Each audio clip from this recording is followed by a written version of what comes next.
This guy is going to be super tough to stand next to for everyone. I think he definitely announced himself as a bona fide Mr. Olympia contender this weekend. Hello guys, तो मैं ले आया हूँ body building की बहुत सारी नई updates और आज की फर्स्ट अपडेट में बात करेंगे एंड्रू जैट की। एंड आई नो आप लोगों को लग रहा होगा कि एंड्रू जैट को बहुत ज़्यादा कवर करा जा रहा है, हर अपडेट्स में उनको कवर करा जा रहा है, लेकिन गाइस बात ही कुछ ऐसी है, आज हम वो कवर कर रहे हैं जिसके लिए आप सब लोग वेट कर रहे होंगे, actual bodybuilding lovers wait कर रहे होंगे, and that is Tyler Manion की ओपिनियन। गाइस टाइलर मेनियन ने फाइनली टेक्सास प्रो पे एंड्रू जैट की फिजिक पे, एंड्रू जैट की इंप्रूवमेंट्स पे, एंड्रू जैट के कैलिबर पे, इन सब बारे में बात करी है एंड आज हम इसी को कवर करेंगे। ये देखिए, I think Andrew made a ridiculous amount of improvements to his overall physique.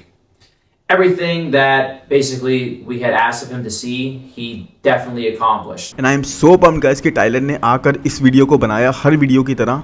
And यहाँ पर जैसे कि हमने देखा कुछ हेटर्स थे एंड्रू जैट के, कुछ हेटर्स थे बॉडी बिल्डिंग के, जो कि ये बोल रहे थे कि एंड्रू जैट इस फिजिक के साथ टॉप 5 भी क्रैक नहीं कर पाएंगे, टॉप 4 भी क्रैक नहीं कर पाएंगे। और जब मैंने ये बोला था कि ये मिस्टर ओलंपिया के टॉप कंटेंडर हैं, तो they were not believing it guys, they were making fun of it. But अब लुक हु इज लाफिंग, क्योंकि टाइलर मेनियन ने भी वही कहा जो मैंने कहा था, साथ में बहुत सारे एक्चुअल बॉडी बिल्डिंग लवर्स की जो ओपिनियन थी, जिन्होंने एंड्रू जैट की फिजिक में वो इंप्रूवमेंट्स देखी, वो कैलिबर देखा, वो पोटेंशियल देखा आफ्टर टेक्सास प्रो, उन्हीं की तरह टाइलर की भी ओपिनियन थी। उन्होंने एकदम इनको मिस्टर ओलंपिया का इस साल का गाइस टॉप कंटेंडर बना दिया इस वीकेंड की परफॉर्मेंस के बाद में। टाइलर ने साथ में ये भी कहा कि साइड पोजीज में यस अभी भी थोड़े से ट्विक्स करने की जरूरत है। आई थिंक जो हैमस्ट्रिंग ड्रॉप इनका नहीं आ रहा है, थोड़ा सा पोजिंग में चेंजेस करेंगे तो इनका हैमस्ट्रिंग ड्रॉप भी बेटर हो जाएगा। लेकिन there are insane level of improvements, हर जगह जहां पर हम इंप्रूवमेंट्स देखना चाहते थे वहां पर इंप्रूवमेंट्स करी गई हैं। कॉर्ड्स को बहुत स्ट्रॉन्ग लेवल पर ब्रिंग अप करा गया है विद डिटेल्स, मतलब वो सेपरेशन उसके बाद भी विजिबल थी। साथ में इन्होंने ये भी बताया कि प्री जजिंग के टाइम पे yes he was holding a little bit of water, इनकी बॉडी थोड़ा सा वाटर होल्ड कर रही थी, लेकिन फाइनल्स में he was a bit dryer, a bit harder and better condition, मतलब इतने ज्यादा ऑफ साइड पर ये नहीं थे। तो Tyler Manion sounded very excited with Andrew Jacked's performance और इनकी फिजिक के साथ। और उन्होंने यहाँ तक ये तक बोल दिया गाइस कि एंड्रू जैट की बैक अब एक स्ट्रॉन्ग बॉडी पार्ट है, उनका वीक बॉडी पार्ट नहीं रहा। उनकी वीकनेस सिर्फ और सिर्फ उनकी एक तरह से पोजिंग है कुछ पोजिस के अंदर, बट बैक को उन्होंने काफ़ी अलग लेवल पर ब्रिंग अप करा है। उनके ग्लूट्स के बारे में बताया कि उनके ग्लूट्स भी काफ़ी अच्छे से डिटेल और सेपरेशन दिखा रहे थे, जिस तरह से पहले वो नहीं दिखा पाते थे। तो मैं यही बोलूँगा कि हम सब लोगों को भी गाइस एंड्रू की प्रोग्रेस को पर्सपेक्टिव में लेना चाहिए, उस बारे में उसी तरीके से बात करनी चाहिए, क्योंकि प्रो बने हुए इनको सिर्फ आई थिंक 3 साल हुए गाइस, सिर्फ 3 साल। अगर सैमसन को आप देखो या फिर हार्डी को देखो या फिर डायरेक्ट को देखो तो इनको कई साल हो गए, मतलब सैमसन को तो आई थिंक 8 साल हो गए, डायरेक्ट को 6-7 साल हो गए और फिर हार्डी को भी उससे ज़्यादा ही टाइम होगा प्रो बने हुए। तो अब आप समझ लो कि 3 साल में इस बंदे ने इतनी ज़्यादा इंप्रूवमेंट्स करी हैं, इतना ज़्यादा अपना ग्राफ को ऊपर कर दिया है विद एस्थेटिक्स गाइस। मतलब इनकी अगर वेस्ट की बात करें ना, तो टाइलर ने यहाँ पर खुद बोला कि इनकी वेस्ट को इन्होंने इंटैक्ट रखा है, उसके बाद मसल मास ऐड करी है, हर जगह विद ऐड करी है, एंड दैट इज़ कमेंडेबल। और मुझे तो इसी चीज़ से बहुत अच्छा लगा कि टाइलर वही कह रहे हैं जो हम लोगों ने भी देखा, टाइलर को भी उनकी फिजिक में वही दिखाई दिया, ना कि उन हेटर्स की तरह जो बोल रहे थे टॉप 5 टॉप 4 या फिर कैसे भी। देखो जीते कोई भी, आप उस लेवल की कॉन्वर्जेशन में आ जाओ ना, उस लेवल के कैलिबर्ड एथलीट कहलाए जाओ, वो मैटर करता है। अब वहाँ पर आप फाइनल्स में किस तरह आते हो, प्री जजिंग में किस तरह आते हो, मिस्टर ओलंपिया के स्टेज पर किस तरह आते हो, वो मैटर करेगा। बट अभी you are right over there. और बेसिकली टाइलर ने ये भी कहा कि इन्होंने वो सब इंप्रूवमेंट्स करी जो हम इनकी फिजिक पर देखना चाहते थे। तो इस हिसाब से गाइस, जैसा मैंने पहले भी बताया था कि आजकल जजेस का यही है कि आप चाहे 100% ना हो, बट आपसे जो इंप्रूवमेंट्स कही जाए आपकी लास्ट परफॉर्मेंस के कंपैरेटिवली, अगर आप इंप्रूवमेंट करके आ गए अपनी नेक्स्ट परफॉर्मेंस में, नेक्स्ट स्टेज पर, तो वही चीज़ मैटर करेगी। लास्ट ईयर देखो डायरेक्ट ने इंसेन लेवल की इंप्रूवमेंट्स करी थी, इस चीज़ का उनको रिवॉर्ड मिला, और जो कि बिल्कुल कमेंडेबल है, इस बारे में कोई गलत बात नहीं है, क्योंकि डायरेक्ट ने एक्चुअल में इंप्रूवमेंट करी थी। उसके बाद इस साल देखो किस किस ने इंप्रूवमेंट करी है। यहाँ पर टाइलर मेनियन ने खुद बात करी हार्डी के बारे में कि हार्डी ने लास्ट ईयर से लेकर इस बार आर्नोल्ड क्लासिक में हमने देखा, और उसके बाद की अपडेट्स में देख रहे हैं किस तरह की इंप्रूवमेंट्स वो करते जा रहे हैं। डायरेक्ट को पूरा एक लंबा ऑफ सीजन मिला, पूरे साल उन्होंने इंप्रूवमेंट्स करने पर ध्यान दिया, because he knew everybody is coming after him. Andrew Jacked की इंप्रूवमेंट से तो ही इज वेरी हैप्पी, बहुत ही एक्साइटेड। उन्होंने बोल दिया गाइस कि पूरी तरीके से ये टाइटल की रेस में है इस साल। साथ में उन्होंने सैमसन की भी बात करी कि सैमसन ने भी काफी ज्यादा इंप्रूवमेंट्स करी हैं, बट वही है कंडीशनिंग की भी उनकी बात करी गई। कंडीशनिंग अगर वो उस तरह की ले आते हैं, उस तरह की मसल हार्डनेस के साथ आ जाते हैं, जो कि लगता है इस बार हो जाएगा, तो वो भी एक कॉन्वर्सेशन में बने रहेंगे। तो top 4 top 5 is going to be very deadly, और एंड्रू ने खुद को मैन प्रूव कर दिया है इस बार। I don't know why haters can not see that, but anyways हम सीजनल फैंस की बात कर ही नहीं रहे, अब अगर चलें बात करने का इस नेक्स्ट अपडेट की, तो वो है उर्स केल्सिंस्की की और रामोंडिनो की। अब इन दोनों की अपडेट को मैं साथ में कवर करूंगा बिकॉज उर्स को हमने देखा ट्रेन करते हुए रॉली विंकलर के साथ। यस गाइस, अपनी लेटेस्ट अपडेट के अंदर हमें रॉली विंकलर के साथ ये ट्रेन करते हुए दिखाई दिया बैक को। तो उर्स का अभी भी अगर मैं अपडेट की बात करूं तो इनकी फिजिक काफी बिगर साइड पे लग रही है, मसल मास काफी होल्ड करते हुए लग रहे हैं, बॉडी वाटर होल्ड करती हुई पता लग रही है बिकॉज देखो फेस देखो इनका आपको काफी भारी साइड पे लगेगा। अभी भी वो डेथ फेस वाली चीज थोड़ी सी भी नहीं आई है। अब देखो यस अभी भी 8 वीक्स हैं तो डेथ फेस आना इतनी जल्दी पॉसिबल नहीं है, लेकिन अगर मैं कंपेयर करूं दूसरे कई एथलीट से तो कई सारे एथलीट्स हमें वो चीज़ दिखा रहे हैं ऑलरेडी। और साथ में अगर मैं रामोंडिनो की बात करूंगा तो रामोंडिनो ट्रेन कर रहे हैं किसके साथ? ये ट्रेन कर रहे हैं फ्लेक्स लुइस के साथ, क्योंकि आपने वो क्लिप तो देखी होगी जहां पे फ्लेक्स लुइस इनको मोटिवेट कर रहे थे, सेकंड बोल के इनको रिमाइंड करा रहे थे कि you are good enough but just not good enough to win the title. आप हमेशा सेकंड प्लेस पर आकर रह जाते हो, कभी आपको वेस्ली बीट कर रहे हैं, कभी आपको लगातार क्रिस बमस्टेड बीट कर रहे हैं। तो यही चीज़ है। और एक बार तो उनको आई थिंक ब्रियॉन ने भी बीट करा था सेकंड प्लेस के लिए आर्नो क्लासिक में, या फिर शायद वो टेरेंस रफिन थे। एनीवेज दोनों ही इस वक्त लगे पड़े हैं। देखो उर्स केल्सिंस्की को तो खुद को प्रूव करना है क्योंकि उनकी प्लेसिंग फर्स्ट टाइम ऐसा हुआ है लास्ट 2-3 सालों में जब वो ब्रियॉन से बीट हो गए हैं, और अब उनको ब्रियॉन को दोबारा बीट करना है। मसल मास बहुत अच्छी ऐड कर ली है, ऑफ सीजन बहुत अच्छा यूटिलाइज करा है। अभी भी इनके पास वेट कैप थोड़ा बहुत बचता था गाइस, उर्स के पास अभी भी बचता था, उसको यूटिलाइज करने में लगे पड़े थे। लेकिन हाँ यही है उर्स का कि अब इनको अगर 3-4 वीक पहले भी देखोगे ना मिस्टर ओलंपिया से, आपको ये लगेगा ये तो कंडीशन नहीं आ सकते, लेकिन स्टेज पर ये कुछ और ही चीज़ कर देते हैं। 3-4 हफ्तों में अपने आप को पूरी तरीके से ट्रांसफॉर्म कर देते हैं। ऐसी एबिलिटी है इनके पास, ऐसी इनकी फिजिक, ऐसी इनकी बॉडी रिस्पॉन्ड करती है।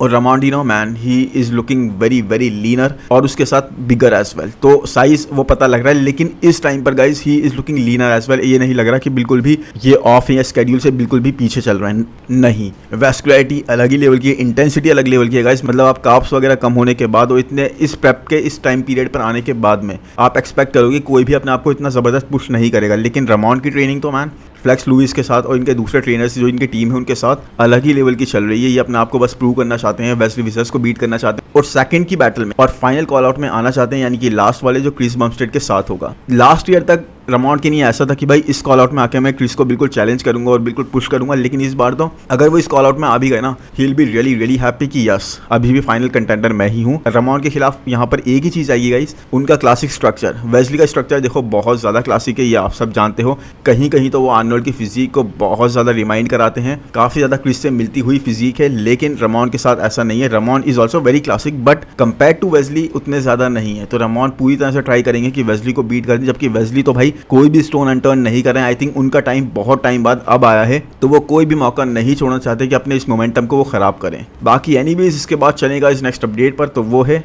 हंटर लब्राडा की। और हंटर इस वक्त हैं 28-27 डेज आउट गाइज अपने पहले और आखिरी शो इस सीजन के, यानी कि इटली प्रो से। एंड ये साल गाइज हंटर के लिए बहुत ज़्यादा प्रोडक्टिव हुआ है। इन्होंने ऐसी इंप्रूवमेंट्स करी हैं, ऐसे इन्होंने चेंजेस करे अपनी फिजिक में जो आई थिंक अपने लास्ट 3-4 मिस्टर ओलंपिया के अपीयरेंस के लिए जब भी प्रेप कर रहे थे, ऑफ सीजन ले रहे थे, तब नहीं कर पाए। कंबाइंड टू ऑल दैट इन्होंने इस साल सारी इंप्रूवमेंट्स कर ली हैं। I mean 28 days guys. And उसके बाद भी जो भी ऑफ सीजन में इन्होंने साइज ऐड करा था, मसल मास ऐड करी थी, उसको काफ़ी हद तक ये रिटेन करे हुए हैं, काफ़ी एक्सटेंट तक वो इन्होंने बचा रखी है। ही is looking vascular. Upper body से तो एटलीस्ट मैं ये बोल सकता हूँ। देखो लोअर बॉडी में यहाँ पर मुझे थोड़ा सा ऐसा लगा कि इनकी बॉडी अपर बॉडी के कंपैरेटिवली उतनी कंडीशन लोअर बॉडी में नहीं लग रही, वैस्कुलरिटी पता नहीं लग रही, सेपरेशन उस तरह की नहीं दिख रही। तो आई डोंट नो ये एंगल की बात है या फिर इनकी लोअर बॉडी बाद में थोड़ा सा ज़्यादा रिफाइन होना स्टार्ट करती है, बट जो भी है guys upper body is looking on point. His arms are brought up a lot. इनके आर्म्स बहुत ज़्यादा अच्छे लग रहे हैं। जिस तरह से पोजिंग कर रहे हैं, इनकी पोजिंग में वो इंप्रूवमेंट्स दिख रही है गाइस जो उन्होंने प्रैक्टिस करी है। हर बार, हर एक सेशन के बाद, हर एक वर्कआउट सेशन के बाद डेली ये प्रैक्टिस कर रहे थे अपनी पोजिंग की, वैक्यूम की। तो efforts are already there guys, efforts पूरी तरह से पुट इन करे गए हैं। But even after improving so much guys, इतना ज़्यादा इंप्रूव करने के बाद एंड पोजिंग में भी इंप्रूवमेंट्स करने के बाद गाइस, अनडाउटेडली अपना बेस्ट वर्जन बनने के बाद भी, क्या आपको लगता है अगर ये टेक्सास प्रो में कम्पीट करते तो ये एंड्रू जैक को बीट कर देते हैं? ऑनेस्टली इसके बारे में मैं आंसर करूँ, आप कमेंट सेक्शन में जल्दी से टाइप करना स्टार्ट कर दो, आपकी क्या ओपिनियन है। बाकी मैं अगर बताऊंगा मुझे नहीं लगता कि ये एंड्रू को बीट कर देते even after these improvements. Yes, इसका मतलब क्या है? इसका मतलब ये है गाइस कि हंटर कहाँ पर स्टैंड करते हैं और एंड्रू कहाँ पर स्टैंड करते हैं। I mean he will qualify for sure, इसमें मुझे कोई डाउट नहीं है। ये एक्सट्रीमली बेस्ट वर्जन हम देखने वाले हैं हंटर का, मुझे इसमें कोई भी डाउट नहीं है थोड़ा सा भी। बट टॉप 6, टॉप 7 उससे ऊपर प्लेस करते हुए मैं हंटर को नहीं देख पाऊंगा, जो कि या तो इनकी लास्ट ईयर की प्लेसिंग के बराबर है या फिर उससे एक प्लेसिंग नीचे है। जो खुद अपने आप में एक बड़ी अचीवमेंट है गाइस। मतलब आप वर्ल्ड के टॉप 6 बेस्ट बॉडी बिल्डर हो जाओ या फिर टॉप 7 बेस्ट बॉडी बिल्डर हो जाओ, वो भी एक बहुत बड़ी बात है। लेकिन जब आप इस तरह से इंप्रूवमेंट्स कर लो, बैक को ब्रिंग अप कर लो बहुत ज़्यादा अच्छी लेवल पर, आप सिर्फ बॉडी बिल्डिंग करो पूरे साल और सिर्फ बॉडी बिल्डिंग करो, आपका फोकस अनडिवाइडेड हो, आपकी डिटर्मिनेशन अनमूड हो, उसके बाद भी गाइस, उसके बाद भी टॉप 5 में भी ना आ पाओ आप। सो अंडरस्टैंड कहाँ पर आजकल करेंट बॉडी बिल्डिंग का लेवल जा रहा है, किस तरह के कंपेटिटर्स हैं, किस तरह की इंप्रूवमेंट्स करते आ रहे हैं। मतलब आप अपने आपको इतना पुश कर रहे हो, इतनी ज़्यादा इंप्रूवमेंट्स कर रहे हो। मतलब इस बार हंटर ने ना डाइट को भी अपनी थोड़ी भी चेंज नहीं करा। मतलब he has been the hunter, हम जिसको हमेशा से देखना चाहते थे उस तरह के। अपने कैंप में इस तरह से इन्होंने ट्रेन कराएगा, लेकिन उसके बाद भी, इतनी इंप्रूवमेंट्स के बाद भी किसी ना किसी को बहुत एक्सट्रीमली ऑफ आना पड़ेगा इनके टॉप 5 टॉप 4 क्रैक करने के लिए। कहा तो ये भी जा रहा है कि इटली प्रो के लिए स्पॉन्सर्स पुश कर रहे हैं फिर से नेक्स्टजिला को। अब भाई पता नहीं, आई डोंट नो वो कैसे फंस गए हैं कि उनके स्पॉन्सर्स उनको पुश करते थे, उनका मन नहीं करता कम्पीट करने का, लेकिन उनको आकर कम्पीट करना पड़ता है बिकॉज यही है, उनका कॉन्ट्रैक्ट वगैरह साइन हो चुका है, तो बात हो चुकी है और करना ही पड़ेगा अब ये सब चीज़ें तो। लेकिन अगर नेक्स्टजिला यहाँ पर आ जाते हैं, देखो दुबई प्रो में आए थे, काफ़ी ज़्यादा ऑफ दिखाई दिए थे, मसल मास से सब इंप्रेस थे, मतलब प्रोपोर्शनेट बॉडी काफ़ी हद तक पहले ही कंपैरेटिवली यानी प्राग प्रो के कंपैरेटिवली इन्होंने कर ली है, लेकिन कंडीशनिंग में काफ़ी ऑफ थे। तो अभी भी 4 वीक्स हैं, तो आई थिंक अपने किसी न्यू कोच के साथ ये ट्रेन कर रहे हैं, तो उस हिसाब से अपनी कंडीशनिंग बेटर तो कर सकते हैं। बट मुझे नहीं लगता कि अभी हंटर को ये बीट कर सकते हैं। मतलब Hunter is a top Olympian guys, a very top Olympian, जिनको हम उस तरह का क्रेडिट अभी तक नहीं देते हैं। He is criticise a lot, he is hated a lot, I don't know for what reason, but कभी भी ना उस तरह से शाइन नहीं कर पाते हैं। लेकिन जो बात है वो हमें माननी पड़ेगी, हंटर को आई थिंक अभी नेक्स्टजिला बीट नहीं कर पाएंगे। ये बैटल देखने में मज़ा तो ज़रूर आएगा। बाकी आप बताओ कमेंट सेक्शन में कि क्या टेक्सास प्रो में एंड्रू जैक को हंटर हरा देते हैं या फिर नेक्स्टजिला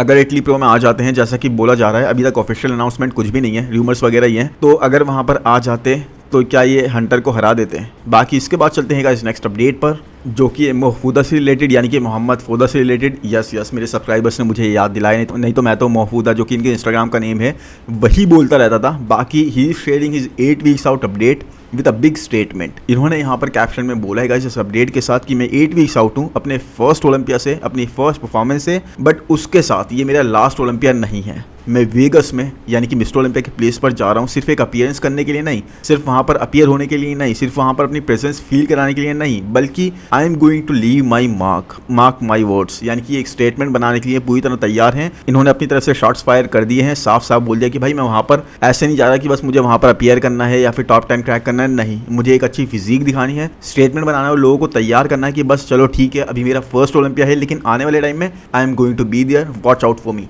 एंड हियर गाइस अगर मैं इनकी फिजिक की बात करूं, आई डोंट नो एंगल है या क्या है, बट इनकी लोअर बॉडी थोड़ी सी स्मॉलर नहीं लग रही है आपको यहाँ पर? मुझे भी लग रही है, जबकि स्टेज पर ऐसा कुछ नहीं लगा था। स्टेज पर काफी प्रोपोर्शनेट, ये इस तरह से अगर लोअर बॉडी अपर बॉडी को देखें तो लगे थे, लेकिन यहाँ पर हाँ आई थिंक एंगल वगैरह का ही कमाल है जो इनकी लोअर बॉडी उस तरह मैच नहीं कर पा रही है, क्योंकि upper body is looking very very massive guys, with वगैरह बहुत अच्छी एडिट, राउंडनेस बहुत अच्छी लग रही है। अब इनके aesthetics I am a fan of guys. मतलब इन्होंने जब क्वालिफाई भी नहीं करा था, कंपीट भी नहीं करा था, उससे पहले भी जो इनकी अपडेट्स में कवर करा था, he was looking very very aesthetic. मुझे बहुत ज़्यादा अच्छी लग रही थी इनकी फिजिक प्लीजिंग, बिकॉज देखो राउंडनेस और फुलनेस जो इनके मसल्स दिखाए थे ना एस्थेटिक्स के साथ में, कहीं कमी नहीं थी, बहुत खूबसूरत फिजिक लग रही थी, कंडीशन वगैरह भी ऑन पॉइंट लग रही थी, स्टेज पर भी इसी तरह से आए। तो वही है गाइस, सिवाय एक लैट्स के डिस्प्रपोर्शन के, लैट्स का डिस्प्रपोर्शन का जो इशू था वो काफ़ी ज़्यादा इनका दिखने लगा फ्रंट लैट्स फ्लैट पोज में। लेकिन आई थिंक इन्होंने ना कमेंट्स वगैरह पढ़े होंगे या फिर किसी का वीडियो वगैरह देखा होगा या फिर फीडबैक पे वर्क करा होगा, बिकॉज अब वो डिस्प्रपोर्शन देखो इन्होंने थोड़ा सा पोजिंग में ना अपने चेंजेस करें, there are tweaks in the posing, and उसी वजह से इनके फ्रंट डबल बाइसेप में भी आप देखो वो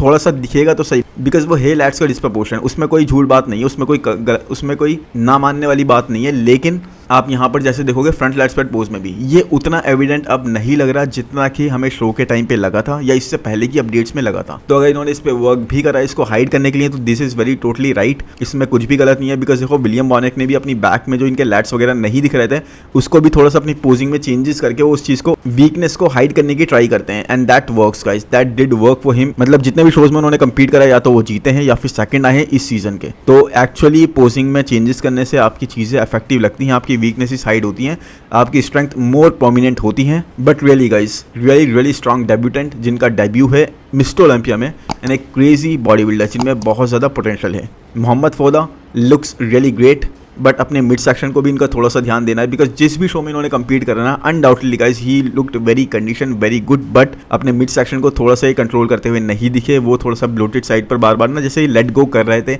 या फिर टायर्ड होकर लेट गो कर रहे थे, जो भी था, बट वो चीज़ विजिबल थी हर एक शो में। व्लाद वाले शो में तो काफ़ी ज़्यादा एविडेंट थी ये चीज़। तो यहाँ पर इनको इस चीज़ को कंटिन्यू करना है, इस चीज़ को कवर करना है। इन एक टॉप 10 के कंटेंडर गाइस इस साल मैं इनको देखता हूँ फॉर श्योर। बैक में यस थिकनेस चाहिए, बाकी तो ही इज़ वेरी स्ट्रांग। सो पहला साल है, इतना ज़्यादा लोग इनसे एक्सपेक्ट नहीं करेंगे, बट यस एक अच्छी परफॉर्मेंस हम फिर भी इनसे एक्सपेक्ट करेंगे। हर साल, ऑलमोस्ट हर साल गाइज, हर साल हम एक दो फिजिक्स ऐसी देख रहे हैं प्रो शो जीतते हुए जो कि पूरा कैलिबर रखती है आने वाले टाइम में टॉप स्पॉट्स पर होने का, और इनकी फिजिक इस साल ऐसी होने वाली है, बशर्ते मिस्टर ओलंपिया में परफॉर्मेंस इनकी ऐसी ही आए। बाकी इसके बाद चलते हैं नेक्स्ट अपडेट पे गाइज, जो कि है रीगन ग्राइम्स की। तो रीगन ने अपनी लेटेस्ट अपडेट शेयर करी है एंड वेट भी शेयर करेगा। इनका वेट है इस वक्त 297 और 298 पाउंड्स के आसपास, और ऑफ सीजन में भी इनको काफ़ी लंबा टाइम हो गया है एंड बता रहे हैं अपना love for competing and body building के बारे में। बट इनको बहुत सारे लोग इंस्टाग्राम बॉडी बिल्डर बोलते हैं इसी रीज़न से गाइस कि उस तरह से डेडिकेशन, उस तरह से फोकस इनका नहीं दिखता बॉडी बिल्डिंग पर जैसा इनका दूसरी चीज़ों पर दिखता है। क्योंकि no matter how he looks guys, no matter कितना लंबा ऑफ सीजन ये ले लें, स्टेज पर कभी भी इस तरह से अपनी फिजिक को ट्रांसलेट नहीं कर पाते।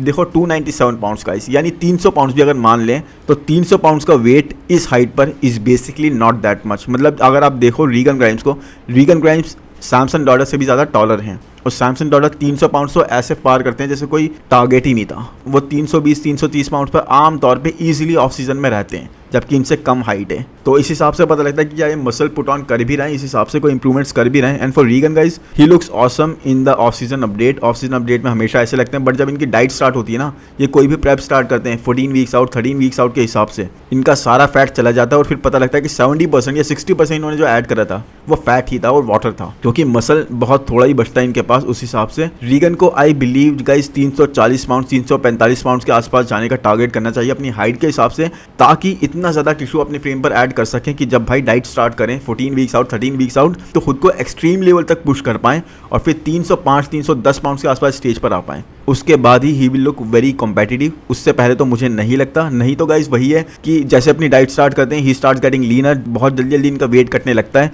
He starts looking smaller. इनको लगता है कि भाई मैं मसल मास बहुत ज़्यादा लूज कर रहा हूँ, और उस तरह से खुद को पुश नहीं करते मसल को सेव करने के लिए, मसल को प्रिजर्व करने के लिए। एंड यही रीज़न है गाइज उस तरह से या तो ये सॉफ्ट आ जाते हैं या फिर पीक हिट करके नहीं आते, वाटर होल्ड करते हुए आते हैं, या फिर जो भी रीज़न है गाइज, लेकिन उस तरह से शार्प, उस तरह से कंडीशन, उस तरह से पीक ये नहीं आ पाते। तो अब रीगन को ये चीज़ सोचनी चाहिए आई थिंक इस बारे में कि उनको क्या करना है। बट ऑफ सीजन इंप्रूवमेंट्स इतनी ज़्यादा भी काबिल तारीफ नहीं है जितनी कि हम दूसरों की देखते हैं। बाकी आई होप आज का वीडियो आपको पसंद आएगा गाइस। पसंद आए तो प्लीज़ लाइक कर दो, चैनल को सब्सक्राइब कर दो, नोटिफिकेशन बेल को भी दबा दो, और कमेंट सेक्शन में ज़रूर बताना कि वीडियो आपको कैसा लगा। बाकी मिलते हैं नेक्स्ट वीडियो में। Thank you, bye bye.